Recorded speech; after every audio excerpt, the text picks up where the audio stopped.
ஒரு குட்டி vlog பார்க்கலாமா? இது சண்டே எடுத்தது.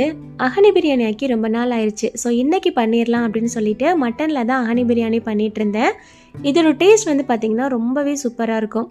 அண்ட் முந்தின நாள் பாசிப்பயிறு முளை கட்டுறதுக்காக வச்சுருந்தேன். அதுவுமே லேசாக முளைச்சி வந்துருச்சு. ஸோ இன்னும் கொஞ்சம் தண்ணி தெளித்து வச்சோம் அப்படின்னா நாளைக்கு நல்லா முளைச்சிருன்னு சொல்லிட்டு தண்ணி தெளித்து அதையும் மூடி வச்சுட்டேன்.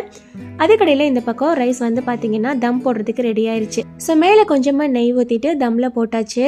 இந்த டைப் பிரியாணிக்கு நார்மல் ஆனியன் ரைத்தா பண்ணோம் அப்படின்னா நல்லா இருக்காது. காயல்பட்டினம் சைடு இதுக்கு வந்து தைக்கா சம்பல் அப்படின்னு சொல்லிட்டு ஒரு சம்பல் பிணைவோம். அடவுருகா, மாசி, தேங்காய், பொரிகடலை பவுடர், அதுக்கப்புறம் தயிர், வெங்காயம், பச்சை மிளகாய் இந்த மாதிரி எல்லாம் சேர்த்து பிணைகிறது ரொம்ப சூப்பராக இருக்கும். ஸோ அதான் ரெடி பண்ணியிருந்தேன். அண்ட் கூடவே கொஞ்சமாக வெள்ளரிக்காய் கட் பண்ணி வச்சுருந்தேன். அதுக்கடையில் இந்த பக்கம் பிரியாணியுமே ரெடி ஆயிடுச்சு. கிஸ்மிஸ் முந்திரி நெய்யில் வறுத்து சேர்த்துட்டு தம் உடைச்சாச்சு.